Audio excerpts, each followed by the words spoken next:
안녕하십니까, 홍성구 기자입니다. 많은 분들이 조 바이든 대통령이 내놓은 인프라 지출 법안에 대해서 궁금해하고 계신데요. 두 가지 패키지로 되어 있었죠. 하나는 이제 아메리칸 잡스 플랜이고 또 하나는 아메리칸 패밀리스 플랜입니다.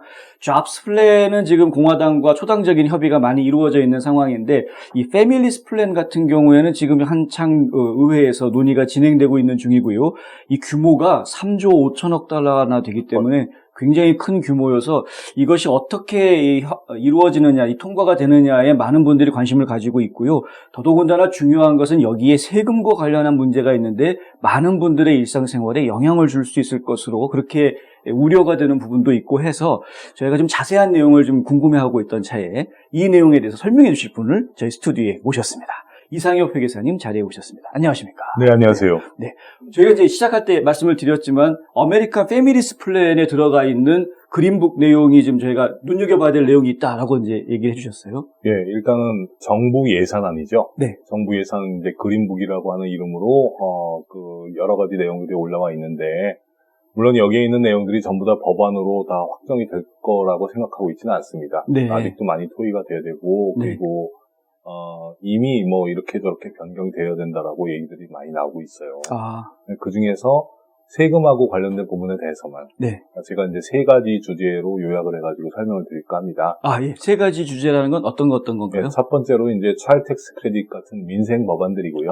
예. 두 번째로는 부자세요. 소득세라든지 네. 아니면은 양도소득세라든지 이런 부분이 어떻게 앞으로 올라가게 될 것인지 그런 부분을 잠깐 설명을 할 거고요. 네. 마지막으로 이제 말도 많았던 증여세, 상속세. 지금도 뭐 제일 뜨겁게 치열하게 토의가 되고 있는 증여세, 상속세 부분에 대해서 네. 이 세 가지 주제로 간략하게 말씀을 올릴까 합니다. 예. 잘 알겠습니다. 지금 저희가 다 민감하게 얘기할 수 있는 부분이고요. 이게 꼭 부자세라고 그래서 부자들한테만 영향을 주는 세금이 아니더라고요. 저희가 좀 맞습니다. 자세한 내용을 차근차근 설명을 드리겠지만 많은 분들한테 영향을 줄 수 있는 내용이니까요. 귀 기울여서 한번 들어봐 주시면 감사하겠습니다. 자, 그러면 일단 민생 법안부터 먼저 얘기를 시작해 볼까요? 예, 일단 민생 법안들은 얘기하면서 제가 이제 마음이 편한데요. 참 좋은 소식이 많이 있죠. 예. 예, 대부분의 경우에 이번 2021년도에 이미 실행 중인 것들이 앞으로 연장이 될 것이다. 이런 내용들이 많고요. 네. 2021년도에 지금 실행 중인 것들이 어떤 것들이 있냐면은 잘 모르시는 분들도 많은 것 같아요. 네. 일단 차일드 텍스 크레딧 있죠. 네. 차일드 텍스 크레딧이 예전에는 아이 한 명당 2,000불 정도씩 나왔었어요. 네. 그 중에서 일부는 세금을 낼 게 없는 사람이라고 할지라도 다 돌려주는 거였었지만 네. 일부는 세금을 낼 게 없는 사람한테는 돌려주지는 않고 그냥 그 세금을 깎아주는 방향으로까지만 정리가 됐었거든요. 네네. 그게 이제 2020년이었었는데 2021년도에 지금 어떻게 되고 있냐면은 네. 1인당 3,000불씩 한 명당 3,000불씩 그리고 아이가 6세 미만인 경우에는 3,600불까지. 네. 예, 그것도 연말에 인컴텍스 보고할 때 주는 게 아니라 지금 이번 7월 1일부터. 맞아요. 매달 나오죠. 그렇죠. 매달. 네. 어떤 경우는 6세 이하인 경우는 한 달에 300불씩. 네. 6세 더 많은 경우에는 한 달에 250불씩 지금 이렇게 미리 주겠다는 얘기죠. 네. 이게 2021년에 1년만 한시적으로 하는 건 줄 알았었는데. 네. 이번에 아메리칸 패밀리스 플랜에는 그거를 2022년 이후에 아마 2026년이었었던 것 같아요. 그때까지 다 연장을 하겠다. 정말요? 예, 이 금액으로 따지면은 450빌리언. 예, 그 정도까지 이렇게 앞으로 향후 10년 동안 지출 계획이 있습니다. 야. 역시 이제 지난번에 또 나왔었던 얘기인데 디펜던트 케어 크레딧 있죠? 네. 아이들을 어딘가 교육기관에 맡겼을 경우에 아니면은 애프터스쿨 어떤 프로그램에 맡겼을 경우에 그 아이들에 대해서 1인당 3,000불씩 나오던 것. 네. 그 2명 이상일 경우는 6,000불씩 나오던 게 있었는데. 네네. 그거를, 1인당 8,000불. 그리고 2명 이상일 경우에는 16,000불. 16,000불이면 어마어마한 거거든요. 그렇네요. 네. 그것도 상당히 그 가정의 수입이 굉장히 많은 경우에도 그거를 일부 주겠다. 절반은 주겠다. 수입이 12만 5천 불이 넘더라도. 네. 절반은 주겠다. 이렇게까지 나온 상태였기 때문에, 아이들을 둔 가정에서는 굉장히 큰 도움이 될 것 같습니다. 이것도 2021년 한 해만 하는 것이 아니라 22년 이후에도 연장을 하고 아마 퍼머넌트리 이렇게 하겠다는 얘기가 좀 있습니다. 와. 예. 그리고 마지막으로 근로소득세 공제가 있는데 네. 이게 이제 일부에는 저소득 가구 크레딧이다라고 이렇게 알려진 그런 크레딧이거든요. 네네. 근데 사실은 이제는 저소득이 아니라 저소득과 중간소득 계층까지도 다 커버가 되기 때문에 로우 인컴 내지는 미디언 인컴 텍스 크레딧이라고 봐야 될 것 같습니다. 예, 이 부분에 대해서 이게 뭐냐면은 근로소득이 있는 경우에 아이들이 있으면은 크레딧을 주는 것인데 많이 나올 때는 한 가정에 한 6,000불 넘게 나왔었거든요. 네. 매년. 네. 굉장히 큰 거죠. 네. 그랬었는데 아이들이 없는 가정의 경우에는 근로소득이 있다고 해도 나오지 않았었고요. 그리고 너무 텍스페이어가 나이가 너무 어린다든지 네. 뭐 19살이라든지 아니면 65세가 넘어갔을 경우에는 이런 크레딧이 없었습니다. 원래. 네. 없었었는데 이번에 19세부터 24세 원래 이 언딩컴 텍스 크레딧 받지 못하는 그런 연령계층도 이제 받게 됐고요. 네. 65세 이상은 못 받는다던 규정이 아예 없어졌습니다.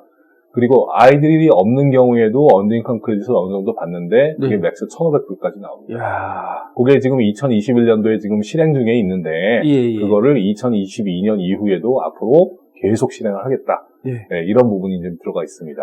야, 이거 뭐 언더 인컴 크레딧 같은 경우에는 사실 그거 받으면 영주권 신청할 때 문제 생긴다 이런 얘기 있었던 예, 거 아니에요? 그런 얘기가 좀 네. 있었었죠. 그래서 뭐 네. 어떤 분들은 받을 자격이 있는데도 아예 그냥 나는 거부하겠다 포기한 이런 분들도 네, 그런 있었어요. 분들 예.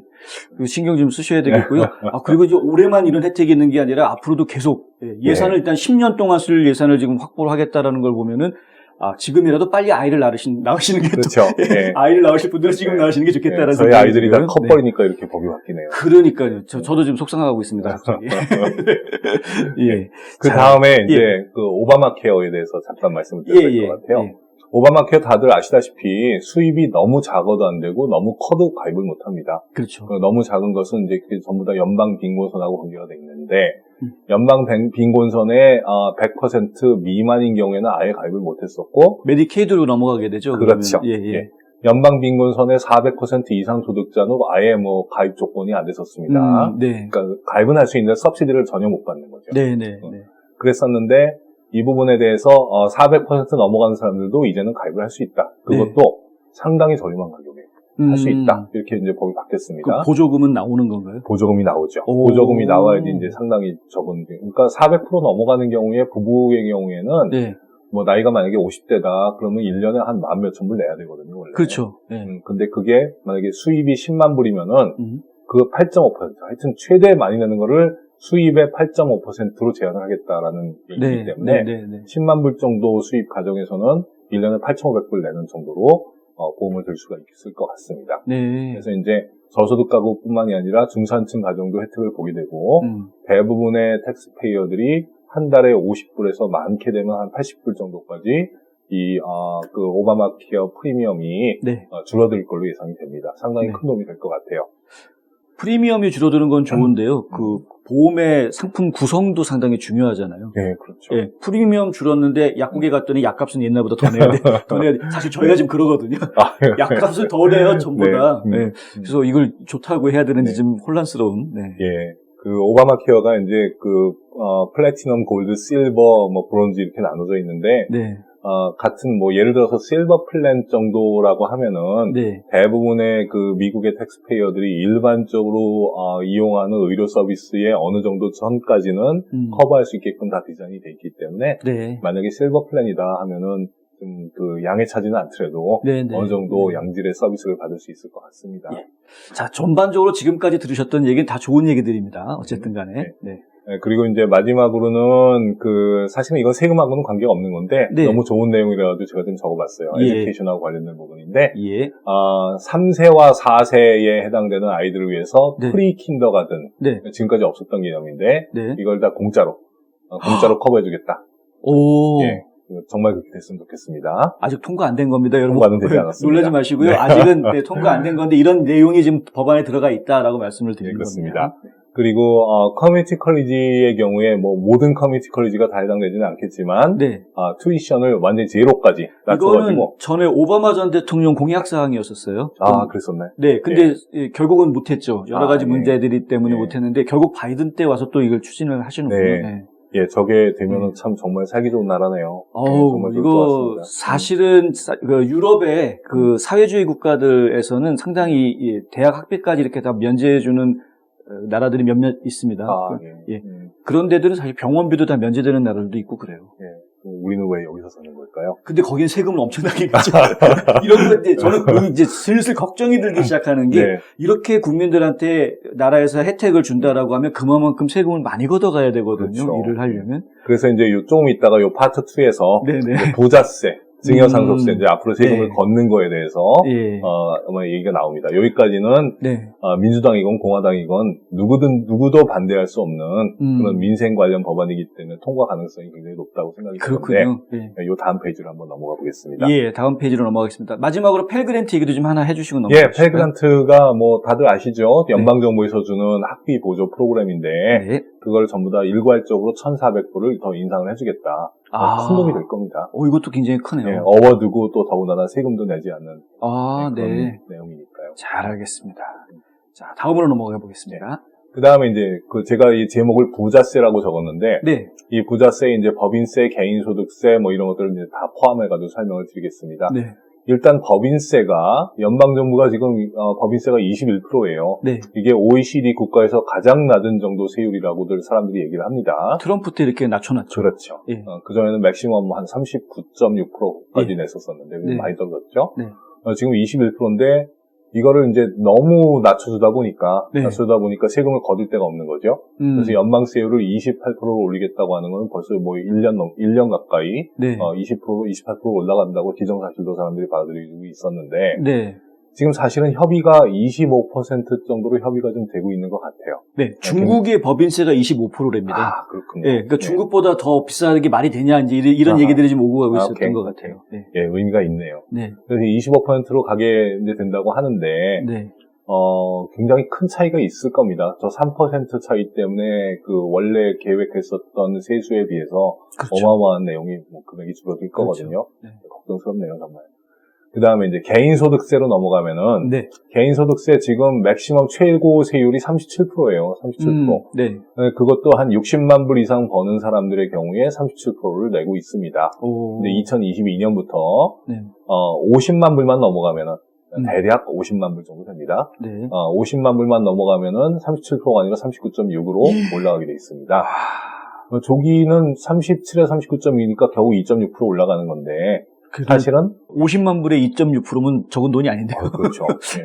네. 그리고 이제 지금 현재 35% 내는 사람들 중에서 일부도 네. 앞으로는 39.6까지 올라가게 되는 그렇죠. 거죠. 그렇죠. 예, 그래서 저게 이제 부자들은 뭐 굉장히 크게 뭐 세금을 내야 될 것 같습니다. 그것 때문에요. 지금 50만 불 이상이라고 하지만 사실은 뭐 5천만 불, 5억 불 버는 사람들도 있으니까. 그렇죠. 예, 그 사람들 다 2%씩 더 받으면 엄청난 거죠. 네. 그분들이 이제 이 나라의 세금을 다 내주고 있는 거죠, 사실. 그렇죠. 네. 그 다음에 이제, 캐피탈 게인 텍스입니다. 네. 캐피탈 게인 텍스. 이게 지금 사실은 여기 있는 내용 중에서 제일 큰 텍스 하이크라고 저는 이제 보고 있는데요. 네. 이게, 그전에는 캐피탈 게인 텍스는 맥시멈이 20%였었거든요. 네. 근데 이거를 지금 39.6으로. 이게, 이해하기가 어려워가지고 제가 도표를 좀 준비를 했습니다. 와, 2배나 올라가는 거예요? 예, 그렇습니다. 와. 네, 엄청난 거죠. 단지 이제 100만 불 넘어가는 경우에.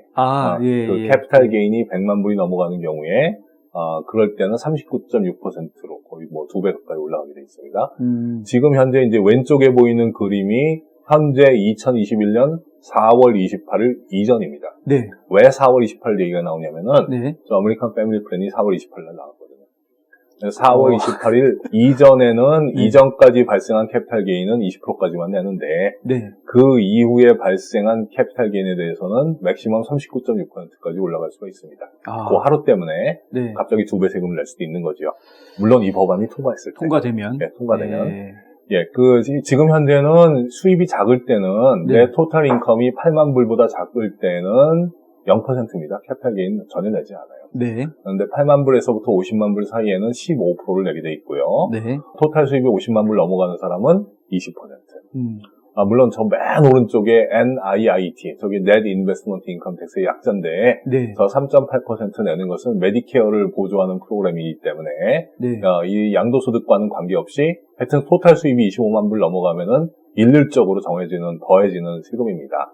그렇기 때문에 저 3.8%를 항상 염두에 두고 계산을 해야 돼요. 연방정부가 지금 20% 왼쪽 그림의 20% 세금이라고 하는 것은 네. 양도세일 뿐이고요. 네. 거기에 NIIT가 항상 같이 들어가기 때문에 사실은 23.8입니다. 그렇네요. 예, 23.8%.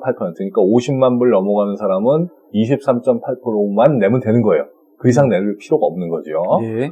그런데 이 캐피탈 게인이 100만 불이 넘어가게 되면 네. 그 100만, 저기 오른쪽에 빨간색 도표로 되어 있는 부분에, 네. 그림으로 되어 있는 그 박스에 되어 있는 부분에 보면은 39.6이라고 써 있어요. 그렇죠. 예, 저게 이제 최고 개인 소득세율이거든요. 네. 캐피탈 게인이 너무 많으면은 캐피탈 게인 텍스 레이스로 내지 말고 일반 소득세율로 내라. 예, 그런 의미로 39.6까지 올려버린 겁니다. 거의 2배죠. 그러니까 100만 불이 넘어가는 부분에 대해서는 2배 이상 내야 되는데, 이런 경우가 그렇게 많지 않을 것 같은데 의외로 많이 있어요. 의외로 100만 많이 불 있습니다. 이상 갑자기 돈이 뭐 로또 당첨되는 경우 말고 또 있나요? 내가 가지고 있는 건물을 팔았을 때. 아, 부동산. 그렇죠. 요즘 집값도 많이 올라가지고 사실은 또 그럴 수 있지. 그러니까 원래 연수입이 한 40만 불 되는 분인데 집을 60만 불에 팔았으면은 그럼 100만 불 되는 거네요. 그렇죠. 그리고 여기 조지아에만 해도 상업용 건물이 얼마 많습니까? 아, 상업용 그 건물 갖고 있는 특히. 사람들 하나하나가 다 100만 불씩 남을 그렇죠. 거라고 생각을 해야 되겠죠. 그렇죠. 이게 이제 캐피탈 게인 텍스고요. 네. 그 다음 페이지, 다음 내용 한번 보겠습니다. 예. 거기 보면 S 코퍼레이션 and LLC의 NIITO와 세카텍스 이렇게 그 읽기도 어려운 내용을 제가 지금 써놨는데 네. 이거를 한국말로 얘기하기는 되게 어렵긴 해요. 네. 그런데 여러분들 그 스몰 비즈니스 하는 사람들이 거의 다 S 코퍼레이션 아니면 LLC를 운영을 거의 다 하시거든요. 그러시죠. 네. S 코퍼레이션이건 LLC건 그 안에서 내가 집으로 둘 다 그 법인세가 없습니다. 법인세를 내지 않는 이런 법인의 경우에를 이런 거를 pass-through entity라고 얘기를 하거든요. 네. pass-through 한다는 얘기죠. 네. 그 법인은 세금을 내지 않고 그 법인에서 발생한 소득을 개인이 물려받아가지고 개인 소득세를 내는 거죠. 네. 그런데 그 개인 소득세를 낼 때에 네. 만약에 그 개인의 가정의 수입이 굉장히 많아가지고 40만 불 이상이다. 네. 또 40만 불이죠. 40만 불보다 넘어갈 경우에는 네. 저 패스트로 인컴, 그러니까 회사에서 남은 소득이 나한테 넘어올 때 네. 강제로 강제로 3.8% 아까 얘기했었던 네. NIIT 텍스를 추가하겠다라는 어. 지금까지 없었던 거기 때문에 네. 예, 갑작스럽게 추가가 되는 거기 때문에 사람들이 좀 많이 놀랄 거예요. 아. 그 전에 비해 가지고 3.8%는 몸을 느껴지거든요. 네. 예, 이 정도로 갑자기 올라갔네 이렇게 생각을 할 건데 네. 하여튼 40만 불이 넘어가면 이런 일이 생기게 돼 있습니다. 아, 그렇군요. 그것도 좀 복잡한 내용이기 때문에 도표를 가지고 잠깐 설명하면 워낙 그 한국 분들이 비즈니스 하는 분들이 거의 다 이걸로 하고 있으니까요. 예, 이거는 지금 아까 얘기하셨던 25만 불 이상은 3.8%가 붙는다고 또 다른 얘기예요. 예, 그렇습니다. 네. 그 25만 불 이상 3.8%는 근로소득이나 아니면 뭐 비즈니스 운영소득이 아니라 네. 뭔가 투자해서 벌어들인 투자소득에 대해서 내는 건데 네. 그 투자해서 벌어들인 그 비근로소득에 대해서만 낼 게 아니라 네. 실제로 비즈니스를 운영하는 사람들도 그 운영소득에 대해 가지고 3.8%를 내게끔 하겠다. 이런 내용입니다. 그럼 혹시 개인 소득에 대해서 3.8%, 내가 운영하고 있는 비즈니스에서 또 3.8% 해주고 7.26%를 내는 그런 그럴 수 상황이 있습니다. 그럴 그럴 경우도 있습니다. 그럴 수도 있네요. 네, 내가 40만 불이 넘어가면은 내 비즈니스 운영소득에 대해서 3.8% 내고 내가 주식에다 투자해가지고 또 어디서 한 50만 불 벌었으면은 그거에 대해서도 또 3.8% 내고 이렇게 아마 될 겁니다. 그렇군요. 네. 그래서 이걸 그림으로 잠깐 설명을 하면은 네. 왼쪽에 LLC 또는 S코퍼레이션 저게 이제 그 한인들이 제일 많이 선택하는 비즈니스 엔티티인데 네. 이 LLC나 S코퍼레이션에서 내가 집으로 가져갈 수 있는 그 수입은 네. 월급으로 가져가든지 아니면은 K1이라고 하는 그 인컴, 우리 K1 인컴이라고 얘기하는데, 네. 그 비즈니스 하시는 분들은 거의 다 저 K1 인컴이 뭔지 알 거예요.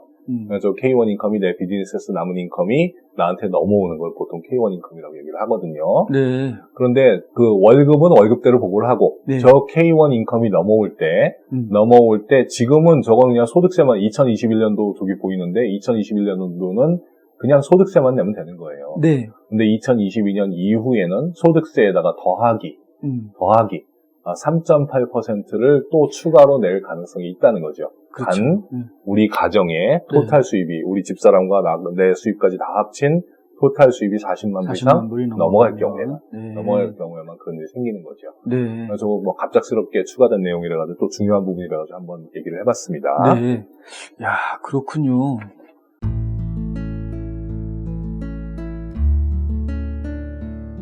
안녕하세요. 이상회계법인의 이상엽입니다.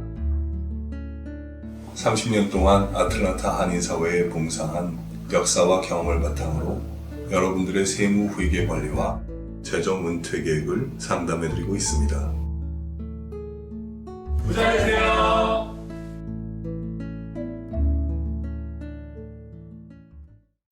자, 이제 세 번째로, 네.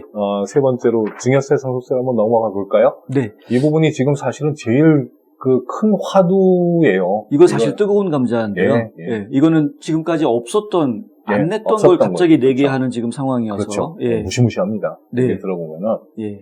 이게 또 무시무시한 이유가 저런 게 나하고 관계가 있겠어? 이렇게 생각을 했었는데, 네. 저게 관계가 있는 사람들이 굉장히 많을 것 같아요. 많죠. 많을 것 같아요. 많죠. 우리 한국 사회에도 굉장히 많은 분들이 아마 전체의 한 5%에서 10% 정도? 그리고 해당이 사실 되지 않을까 지금까지 전통적으로 재테크 했던 그 개념을 지금 완전히 바꿔버려야 완전히 되는 상황이 지금 그렇죠. 오게 되는 거죠. 자, 이제 자세히 좀 얘기를 좀 들어보도록 네. 하겠습니다. 네. 우선 이제 그 사망세라고 하는 것이 이제 신설이 되는 건데, 네. 두 번째 네. 라인에 사망세라고 있습니다. 네. 그전에는 사망세라는 개념이 없었고요. 없었죠. 이스테이트 텍스라고 상속세라고 하는 개념. 그게 그거 아니냐? 이렇게 얘기하는 사람들도 있을 건데 좀 다릅니다. 네. 다시 얘기해서 이게 다르다는 얘기는 무슨 얘기냐면은 두 개 다 낼 수도 있다는 얘기예요. 두 개 다 낼 수도 있습니다.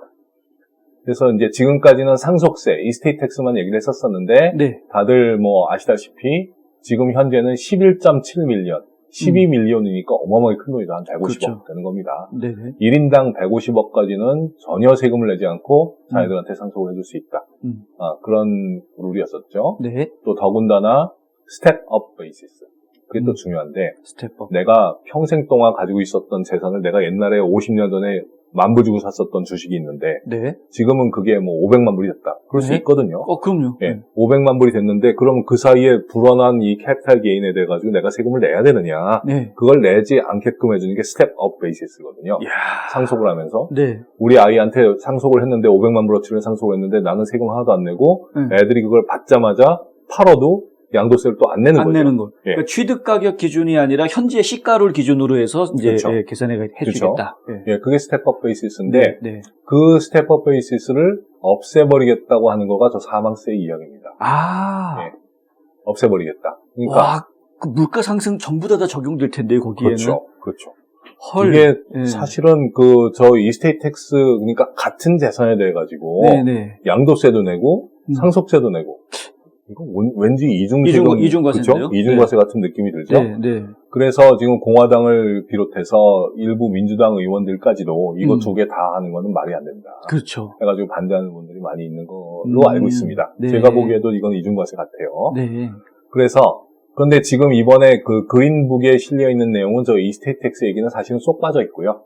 네. 누락돼 있다고 거기 써 있는데, 네네. 누락돼 있다기보다는 아직 토의 중이기 때문에 그 검토 손상에 올라오지 않았다. 이런 내용으로 이해를 해야 될 것 같습니다. 가능성이 있습니다. 그렇군요. 예, 근데 사망세는 어떤 식으로 계산하게 된 걸로 확정이 됐냐면, 아직 확정은 안 됐지만 그 법안에 나와 있는 내용은, 정부 네. 프로포절에 나와 있는 내용은, 네. 100만 불까지는 봐주겠다. 양도소득 100만 불까지는 세금을 안 내게 해주겠다. 근데 네. 100만 불이 넘어가는 부분에 대해서는 양도세를 내라. 이런 얘기입니다. 그래서 사람들이 내가 가지고 있었던 재산을 다 합치면은 이게 설마 100만 불이 남았겠어? 뭐 이렇게 생각을 하시는데 네. 그런 분들 꽤 돼요. 사실 굉장히 많습니다. 음. 우리 집 있죠. 아. 내가 가지고 있는 비즈니스 있습니다. 그 비즈니스도 내가 죽을 때 가치를 한번 밸류에이션을 받아보면 꽤 나올 수가 있어요. 그렇죠. 근데 내가 샀었던 가격은 이제 없어졌거든요. 네. 왜냐하면 그동안 디프리시에이션 감가상각해가지고 그렇죠. 다 없어져 버렸으니까 내 코스트 베이시스는 0입니다. 0인 상태에서 지금 만약에 내 비즈니스가 100만 불이다? 그럼 100만 불어치의 양도소득이 생긴 거죠. 야. 그러니까 내가 돌아가시는 그 사건을 네. 내가 돌아가시면은 마치 내가 갖고 있었던 거를 파는 거하고 똑같이 취급해서 양도세를 내게끔 하겠다는 얘기니까 무서운 거죠. 그러니까 내가 또 만약에 뭐 상업용 빌딩을 조그만 거라도 어디 하나 갖고 있다. 네. 그러면 100만 불이 훌쩍 넘어갈 수 있어요. 당연하죠. 물론 이제 1인당 100만 불이니까 너무 혼자 갖고 계시지 말고 와이프한테 좀 절반 좀 나눠주시면은 200만 불 한도까지는 안 내도 됩니다. 네. 네. 하여튼 그렇게 돼 있는데 네. 200만 불이라고 할지라도 그거 넘어가는 분들이 제가 보기엔 많아요. 제 그럼요. 클라이언트 중에도 굉장히 많습니다. 아. 그래서 조심하셔야 돼요. 근데 이제 또 여기서 더 무서운 거는, 네. 저 사망세를 내고 나면은, 냈다고 할지라도, 내고 나서도 나한테 재산이 아직도 있는 거거든요. 그렇죠. 왜냐면 재산을 팔지 않았으니까 아직 있잖아요. 네.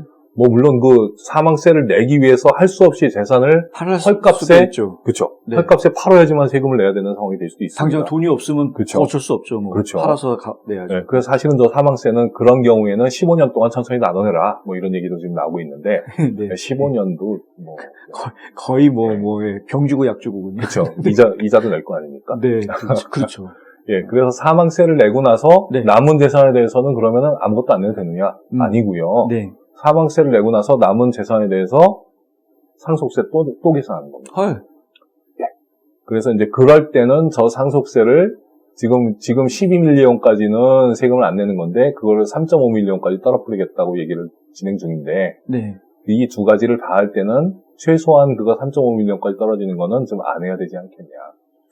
그래서 네. 두 개를 다 내야 되는 경우라고 하면은 지금 현재 12밀리언, 12밀리언의 한도를 그대로 적용하는 걸로 예상해서 네. 여기저기 전문가들이 그렇게 계산식을 내고 있습니다.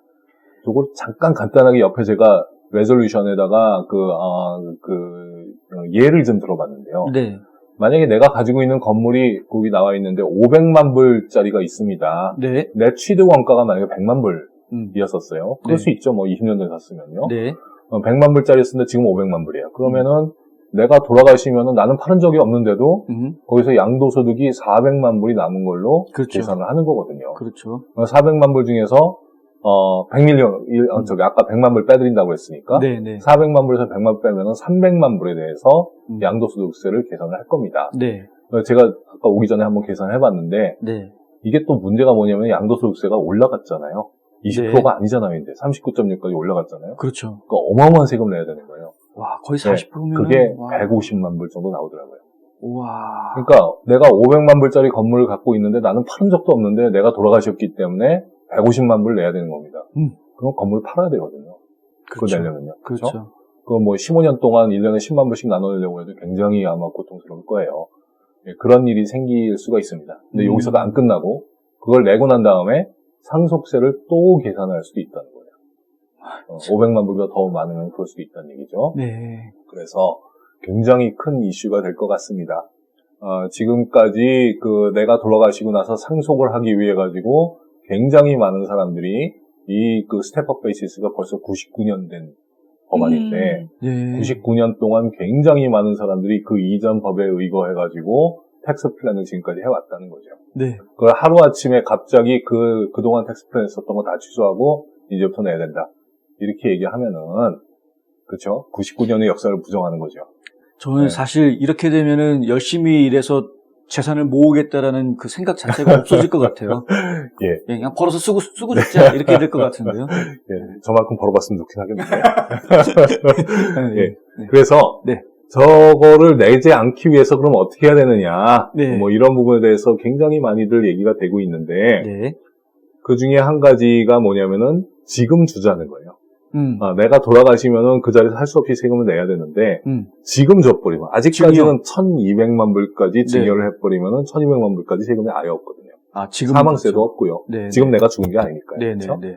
사망세도 없으니까 지금 줘버리면 지금 법안에 의거해서는 내가 전혀 세금을 내지 않고 애들한테 다 줘버리는 거예요. 더구나 이제 스텝업 돼 있는 상태로 그냥 일단 가는 거니까. 그렇죠. 네. 네. 스텝업은 안 됩니다. 증여는 스텝업이 안 됩니다. 증여는 안 되나요? 네, 증여는 스텝업이 안 돼요. 그렇군요. 근데 어차피 안 될 거니까. 네. 어차피 안 될 거니까 지금 줘버리면은 네. 그런 문제를 좀 넘어갈 수가 있죠.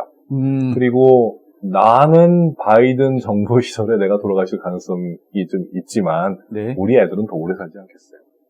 네, 살다 보면은 걔네들이 네. 언제 그때 가서 무슨 법이 어떻게 바뀔지 모르니까 그런 거가 하나고요. 네. 제가 아까 우스갯소리를 잠깐 얘기했지만 네. 부부간에 증여하는 거 상당히 가능성이 있습니다. 음. 우리 집사람이 나보다 더 오래 살 거라고 확신하고 있거든요, 저는. 네. 네, 그렇기 때문에. 뭐 확률적으로는 일단 다 그렇습니다. 일단은. 네. 그래서 제가 가지고 있는 재산을 네. 내가 돌아가셨을 때 세금 내는 것보다는 나보다 훨씬 더 오래 살 우리 부인한테 네. 미리 줘버리는 게 지금은 증여하기가 좋은 찬스거든요. 아. 지금은.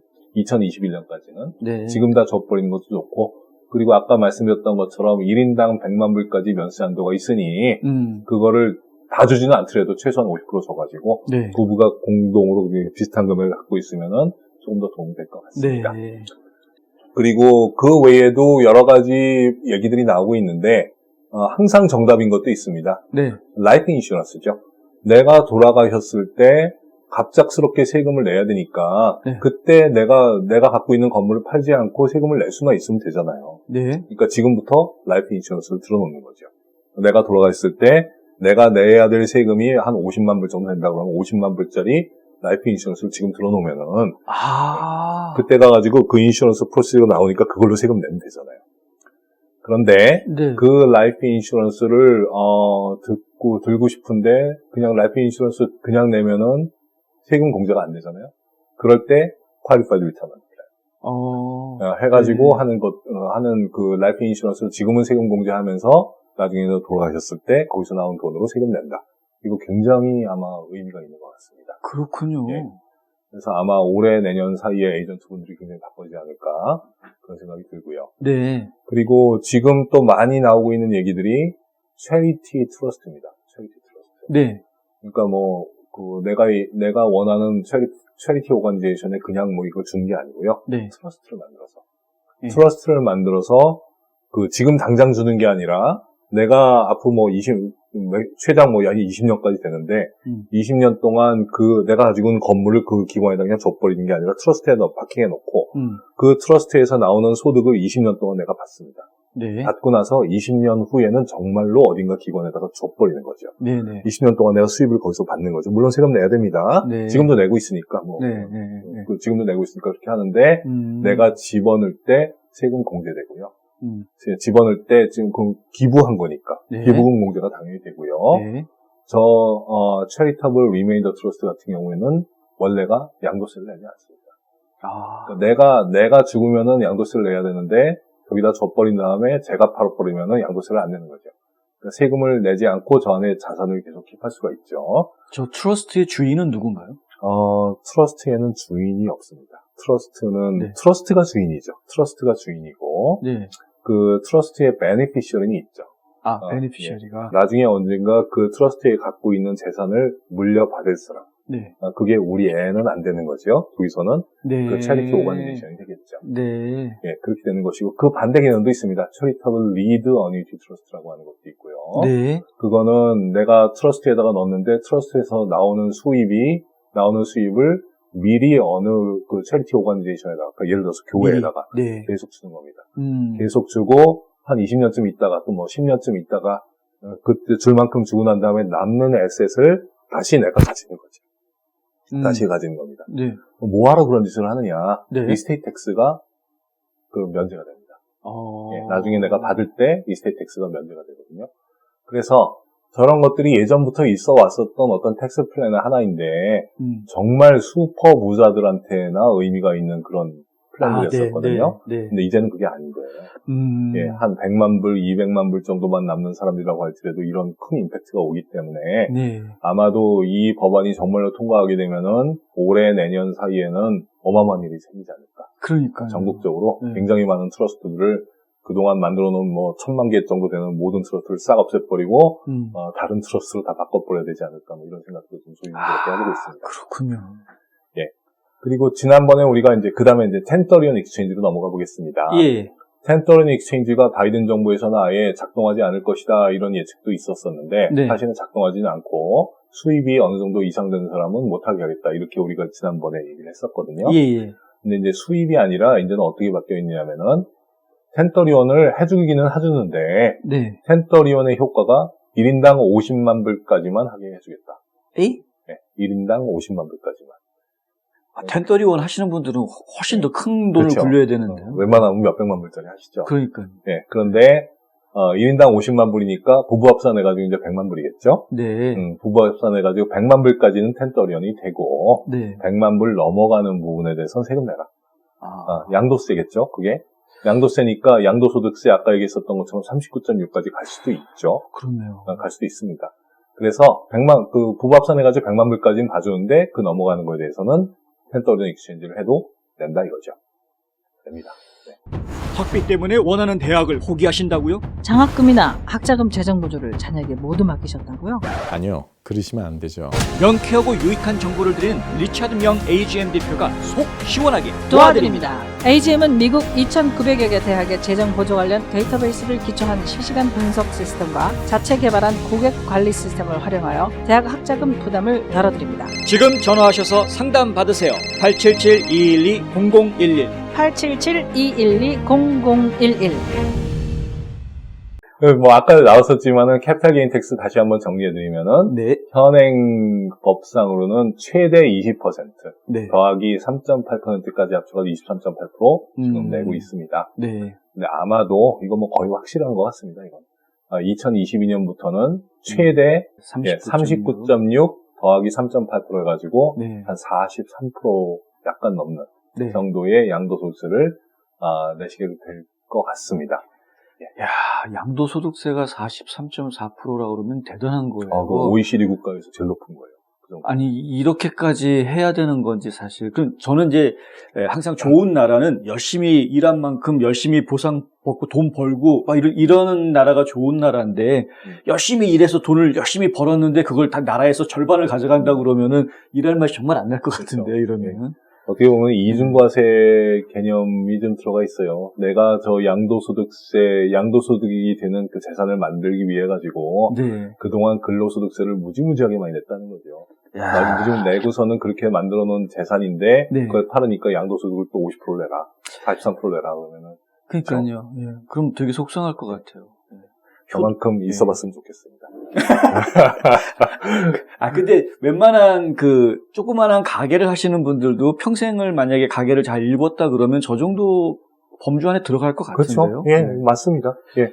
저도 사실은 깜짝 놀랐어요. 금액이, 이렇게 100만 불밖에 안 봐주면은 정말 많은 사람이 해당될 것 같은데. 네. 예, 깜짝 놀랐어요. 물론 이제 이게 통과된 법은 아닙니다.